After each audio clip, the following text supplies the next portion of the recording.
नमस्कार, good afternoon. आपके साथ मैं हूं मलिका मल्होत्रा और इस वक्त की तमाम बड़ी और अहम खबरें लेकर मैं हाजिर हूं। सबसे पहले बात कर लेते हैं दिल्ली से जुड़ी खबर की। पंजाब की लड़ाई दिल्ली तक आ गई है। पंजाब कांग्रेस अध्यक्ष नवजोत सिंह सिद्धू ने प्रदर्शन पर उतरे गेस्ट टीचरों का साथ दिया है। केजरीवाल के घर पर हल्ला बोल दिया है। गेस्ट टीचर परमानेंट नौकरी की मांग को लेकर प्रदर्शन कर रहे हैं। आज सिद्धू भी इस जंग में कूद पड़े। उन्होंने केजरीवाल से पूछा, आखिर 8 लाख नौकरियों के वादों का क्या हुआ।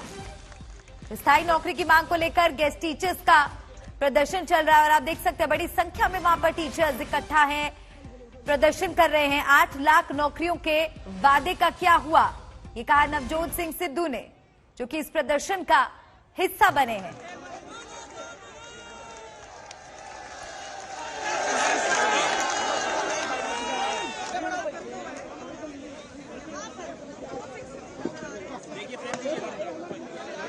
कोरोना कहां तक पहुंच रहा है वो हम आपको बाद में बताएंगे, लेकिन पंजाब की राजनीति सीधा यहां पे दस्तक दे चुकी है दिल्ली में। लेकिन गेस्ट लेक्चर को लेके नवजोत सिंह सिद्धू ने किस तरह से आवाज उठाई, पीछे से बात करते हैं। आज ये बताइए, आप लोग यहाँ पे मोर्चा लेके बैठे हैं, उसी बीच नवजोत सिंह सिद्धू आए हैं, सही सवाल उठाए हैं क्या? नवजोत सिंह सिद्धू ने हमारे जो सवाल उठाए हैं वो सही है। हम दिल्ली में गेस्ट टीचर जो हैं वो 10-10 साल से काम कर रहे हैं, जिनको दिहाड़ी मजदूरी मिलती है, न कि कोई तनख्वाह मिलती है। संडे, सेकंड सैटरडे और होली, दीपावली सारी सैलरी हमारी कट जाती है।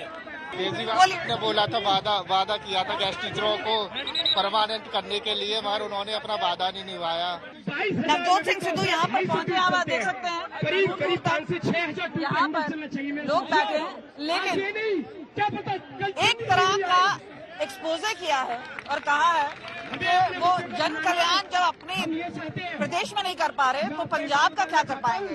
कैमरा पर्सन प्रेम के साथ कमलजीत संधू, दिल्ली आज तक। उन्होंने कह दिया 26 लाख नौकरी दूंगा, 93,000 करोड़ होता है। 26 लाख नौकरी कह रहा, पर्चियां संभाल के रखना, मैं आके तुम्हें दूंगा। यहाँ 400 दिए, 440 दिए 7 साल में, और वहां आके बड़े बड़े गप मार रहा है। ठीक है, फिर ये कह गए कि 11,000 रुपए देंगे हम हर महिला को। यहां दिया है? कोई महिला है इनके कैबिनेट में? महिला सशक्तिकरण की बात करते हैं, उसके बन जाते हैं 12,000 करोड़। तो मतलब टोटल हो गया 93,000 करोड़ प्लस 12,000 करोड़, 1,05,000 करोड़।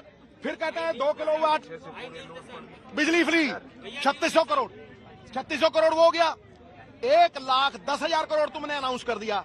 पंजाब का बजट है 72,000 करोड़, उसमें से 67,000 करोड़ तनख्वाहों में और कर्जे में चला जाता है। तो बचा क्या? कद्दू दोगे कहां से? और वहां आके झूठ बोलते हैं, क्या कहते हैं कि हम जी रेते में से निकाल के देंगे। रेते में से आज 300 करोड़ आ रहा है। जो पॉलिसी मैंने बनाई थी, ये कहता ना नकली केजरीवाल, मैं कहता हूं नकली सिद्धू घूम रहे हैं वहां। मेरी फोटो स्टैंड पे खड़े होके ना मेरी पॉलिसियां नकल करके आके बोलते हैं वहां।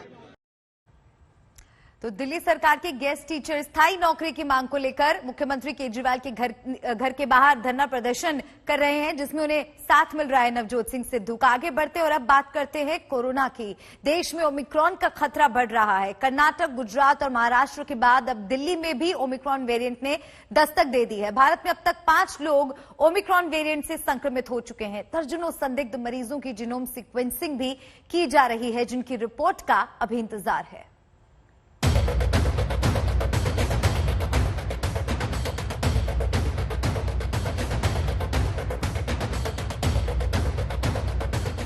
महज 3 दिन का वक्त और देश के 4 राज्यों में कोरोना के ओमिक्रॉन वेरिएंट के केस मिल चुके हैं।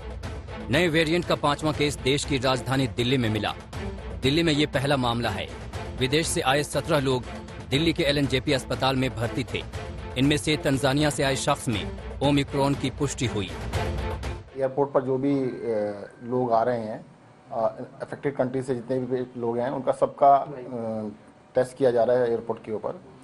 तो अभी तक 17 पॉजिटिव पेशेंट्स LNJP में भर्ती किए गए हैं। 17 जो पॉजिटिव हैं उसमें जीनोम सीक्वेंसिंग कराई गई। तो अभी तक 12 लोगों की जीनोम सीक्वेंसिंग की हो चुकी है और एक उसमें से जो है ओमिक्रॉन का पेशेंट लगता है कि जो तंजानिया से आया है। तो उसके प्रिलिमिनरी रिपोर्ट के अंदर वो पॉजिटिव हैं ओमिक्रॉन से। अब देश में कोरोना के जो 5 मरीज हैं, उनमें से 2 कर्नाटक में, 1 गुजरात में, 1 महाराष्ट्र में और 1 दिल्ली में है। मुंबई में 33 साल का शख्स कोरोना के ओमिक्रॉन वेरिएंट से संक्रमित पाया गया। ये सबसे ताजा मामला है। मुंबई से लेकर पूरे महाराष्ट्र में एहतियात बढ़ा दी गई है। हालांकि जो युवक संक्रमित मिला उसमें लक्षण गंभीर नहीं है। ये शख्स दक्षिण अफ्रीका के केप टाउन से दुबई होते हुए मुंबई पहुंचा है। एक के बाद एक राज्य ओमिक्रॉन को लेकर सतर्कता और सख्ती दोनों बढ़ा रहे हैं। सबसे पहले कर्नाटक में ओमिक्रॉन के 2 केस सामने आए थे। वहां नई पाबंदियां लगाई गई हैं। 500 से ज्यादा लोगों के जमा होने पर रोक लगा दी गई है। देखिए कहां कहां अब तक संदिग्ध मरीज मिल चुके हैं। ये राज्य हैं महाराष्ट्र, कर्नाटक, दिल्ली, तमिलनाडु, तेलंगाना, राजस्थान, चंडीगढ़ और यूपी।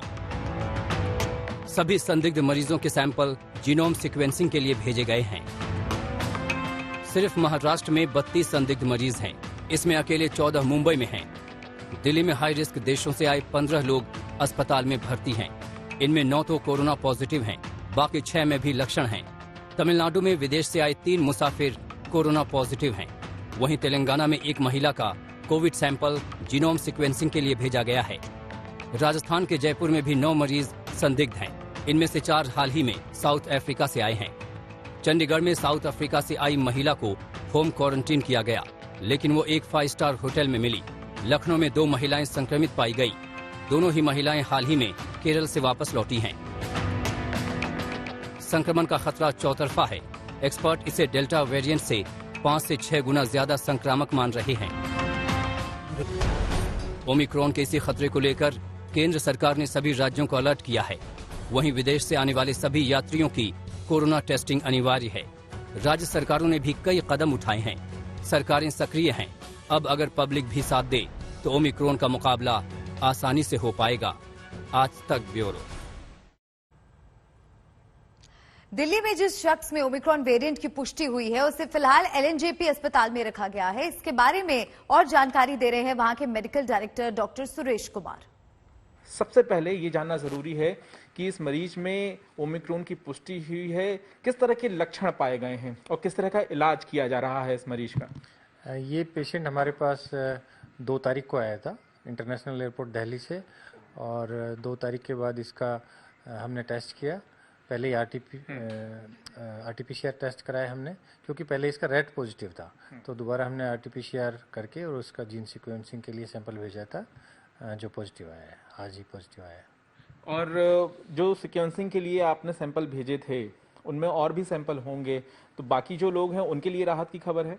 बाकी लोगों के नेगेटिव आए हैं, और क्योंकि हमारे पास डेली 4-5 पैसेंजर आते हैं जो कि या तो आरटीपीसीआर या रेड पॉजिटिव होते हैं, और अभी 17 पेशेंट्स हमारे पास पॉजिटिव हैं, आरटीपीसीआर या रेड दोनों मिला के, और बाकी उनके कॉन्टैक्ट्स हैं जो कि सभी लोकनायक में आइसोलेशन वार्ड में भर्ती हैं।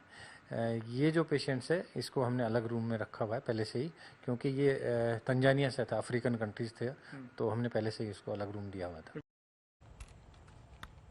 चलिए अब बात करते हैं मथुरा की। किस तरह से कान्हा की नगरी मथुरा छावनी में तब्दील हो गई है और हर एंट्री पॉइंट पर सघन जांच वहां पर की जा रही है। उसी से जुड़ी आपको तस्वीरें भी हम लगातार दिखा रहे हैं। कान्हा की नगरी मथुरा की ये तस्वीरें हैं जहां भारी सुरक्षा बलों की तैनाती है। 6 दिसंबर के दिन ईदगाह मस्जिद में जलाभिषेक के ऐलान के बाद शहर छावनी में बदल गया। हर एंट्री पॉइंट पर कड़ी चेकिंग की जा रही है और प्रशासन ने मंदिर इलाके में किसी भी कार्यक्रम की इजाजत नहीं दी है।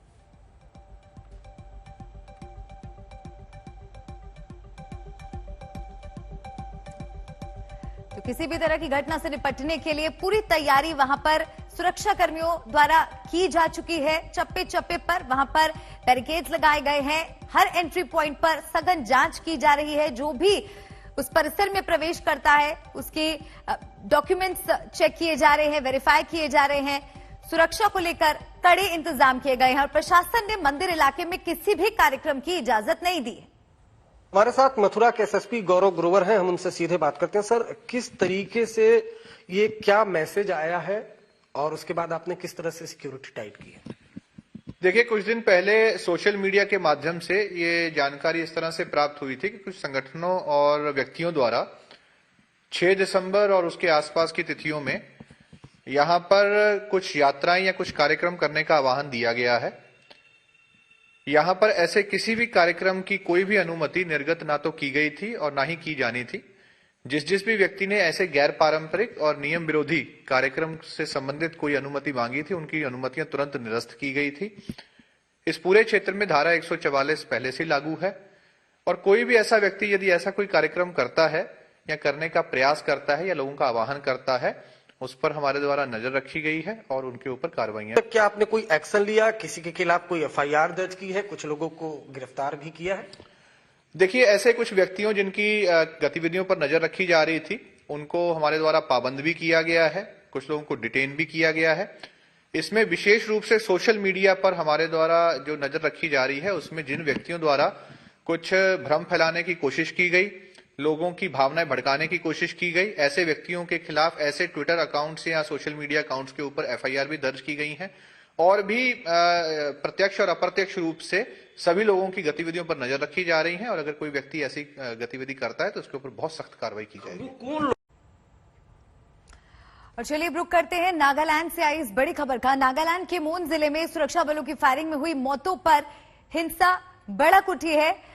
इस खबर के बारे में आपको आगे जानकारी देंगे, लेकिन फिलहाल आपको जयपुर लिए चलते हैं और वहां से जो तस्वीरें मिल रही हैं गृह मंत्री अमित शाह से जुड़ी हुई वो आपको दिखाते हैं। रोड शो कर रहे हैं वो वहां पर। 2 दिवसीय राजस्थान दौरे पर थे। जैसलमेर में कल वो मौजूद थे। बीती रात उन्होंने जवानों के साथ बिताई और आज जो BSF स्थापना दिवस का कार्यक्रम था उसमें शिरकत लेने के लिए पहुंचे और इस वक्त वो जयपुर में मौजूद हैं जहां पर रोड शो कर रहे हैं। यहां पर वो करीब 10,000 की संख्या में बीजेपी के प्रतिनिधियों से मिलेंगे, कार्यकर्ताओं से मिलेंगे, उन्हें संबोधित करेंगे और उन्हें साथ ही जीत का मंत्र देंगे। तो जयपुर से ये सीधी तस्वीरें हम आपको दिखा रहे हैं। एक बार फिर से हम नागालैंड की खबर पर लौटते हैं और जैसे ही और तस्वीरें मिलेंगी आपको दिखाएंगे। एक बार फिर से तस्वीरें मिलने लगी हैं, वो तस्वीरें आपको दिखा देते हैं। जयपुर से ये सीधी तस्वीरें आपको दिखा रहे हैं। अमित शाह के रोड शो की ये तस्वीरें हैं और आप देख सकते हैं कि किस तरह से गाड़ियों का काफिला यहाँ पर सड़कों पर जाता हुआ और आप संख्या देखिए, कितनी बड़ी संख्या में यहाँ पर कार्यकर्ता जुटे हैं।